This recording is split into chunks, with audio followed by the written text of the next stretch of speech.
Friends and families, teachers and students, and most importantly, the class of 2025, it's a privilege to speak to you today. As these seniors know, I teach history and geography, and in the classroom we have shared many journeys together, traveling through both time and space. Here on this beautiful morning, we sit together again with so many other people who have traveled from near and from far to share this time and this place with you. Let us take a moment together to breathe, to be present in this wonderful moment, to be thankful to those who have sacrificed to make this possible, and to enjoy our time together. I was surprised when the class of 2025 asked me to speak, for two reasons. First, while at Foxcroft, I play the long-winded teacher and the foxy fellow who shouts, "Victory!" In real life, I'm a card-carrying introvert. When this is over, I'll probably sneak out the side entrance. So the idea that you want me to speak? Mildly terrifying. Second, I know these speeches often come with wise words and inspiring advice, a kind of survival guide for the world beyond Foxcroft's gates. But as I thought about what I truly wanted to say today, I realized it was this class that has helped and inspired me to navigate these unusual times.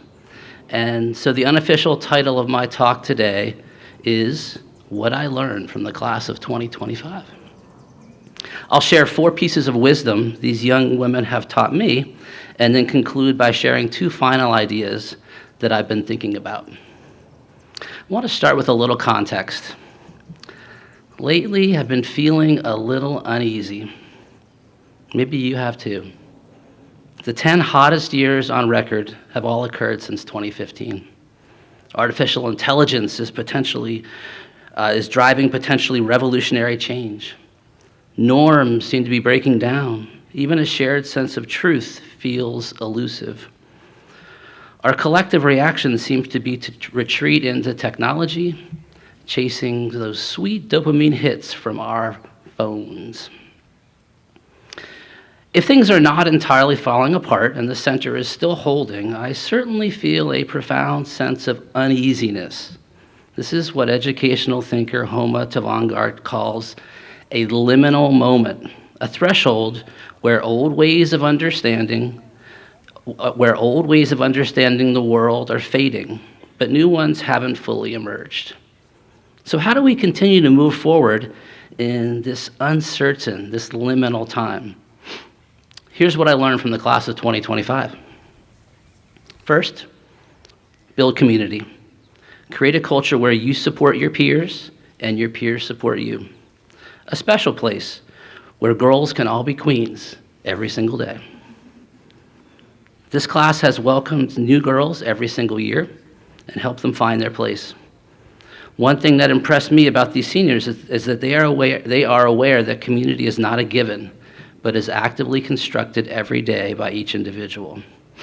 This class, full of understanding hearts, knows how to create a place where you feel safe, welcome, and able to be the best version of yourself. Second lesson, be resilient. The class of 2025 truly exemplifies this. Some have experienced loss. Some have experienced separation from the school for long and short periods of time. All have faced academic and personal challenges that felt insurmountable. I have a question. Has anyone sitting over here ever cried during their time at Foxcroft? Yet they persevered through the tough times to be here with us today. They have learned that they can do hard things. Third lesson, be grateful. I think this may be the most important thing I've learned from this class. They do not take the many gifts they've been given for granted. They set time aside to reflect on and appreciate the many positive aspects of their lives. Actually, let's take a second to do that right now. Class of 2025, would you please take a moment to express your gratitude to those with us today who have helped you reach this garden? Your parents, your family, your teachers, let's thank them.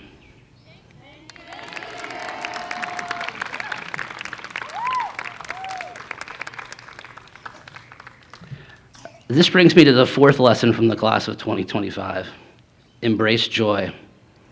My favorite moments of this year were when Sarah, our vice head of school, fired up the dance music and turned the walk to morning meeting into a moving party. It made me want to say, in the club, we all fam.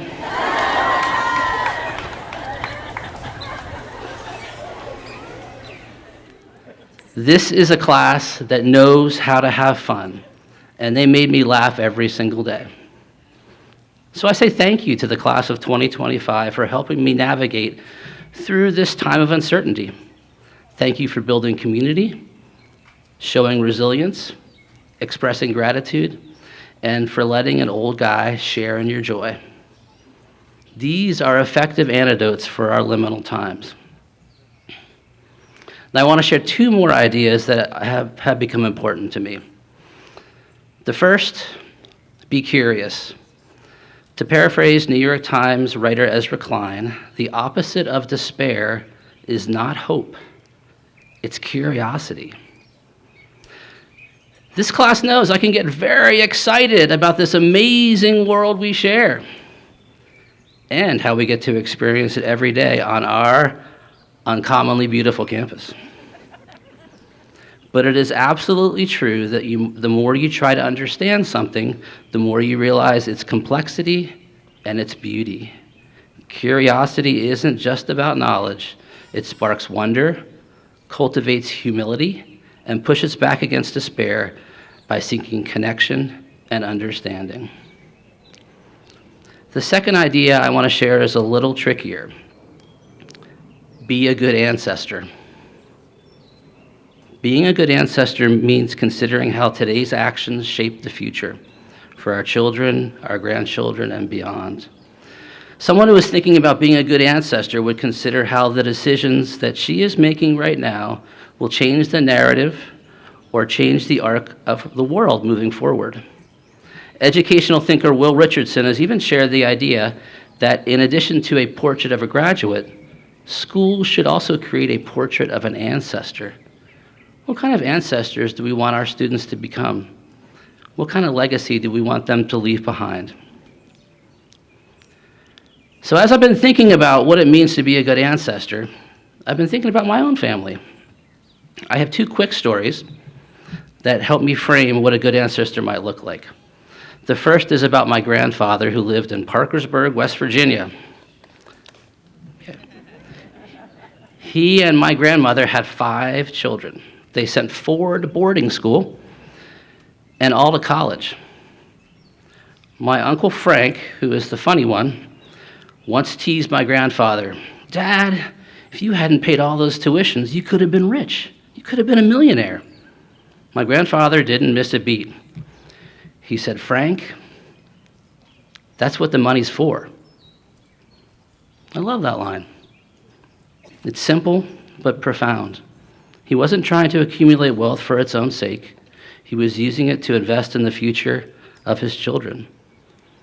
That's what being a good ancestor looks like, understanding that money isn't the point. It's a tool to express your values, to shape futures, to plant seeds in a garden you may never see bloom. That's what the money's for. My second story is about my great-grandfather, Arthur Valspinosa, who was born in 1880 in Ponce, Puerto Rico. When he was 9 years old, he and his family emigrated to New York City. Sadly, not long after arriving, his mother passed away. Arthur and his brother Fred, ages 9 and 10, were sent away to, yes, a boarding school, St. John's Military Academy in Haddonfield, New Jersey. The brothers arrived speaking no English, and no one there spoke any Spanish. The boys felt lonely and isolated, and as apparently one does at a boarding school, they cried. Arthur wrote in his memoirs that for one whole week we did not take off our shoes or overcoats for eating or sleeping or anything else. Finally, Annie, the nurse and school mother, befriended the boys. Her gentle words, as Arthur described them, helped convince them to shed their coats and shoes for bedtime and eventually to turn St. John's into a true home away from home. I think about that story a lot. I feel gratitude that Annie's act of kindness toward my great-grandfather jump-started his journey of life in America. That 9-year-old who didn't speak English would go on to graduate from Kenyon College in 1901 and earn a master's in engineering from Lehigh University in 1903. He is the ancestor of many descendants, including the one speaking to you today. Arthur and Annie's story comes to mind every year as new girls arrive at Foxcroft. It's a powerful reminder that even one act of kindness, one moment of empathy and care, can echo through generations, shaping the lives of those who come after us. That's being a good ancestor. I want to conclude today by honoring the common ancestor we all share, without whom none of us would be here today. Miss Charlotte. She was ahead of her time, for she was literally thinking about a portrait of an ancestor from the first month of the school's founding. She wanted all her students to leave Foxcroft with a wise and understanding heart. This idea, in her words, would be the guiding light of Foxcroft. And so, class of 2025, as you leave the garden today, and before I make my quiet exit, remember the legacy you've already begun. Go forth and cultivate community. Stand resilient. Express gratitude. Embrace joy. And always, always strive to be a good ancestor. For it is your wise and understanding hearts that will not only guide you, but will illuminate the path for all who follow through these liminal times and into the vibrant future you are destined to create. Thank you.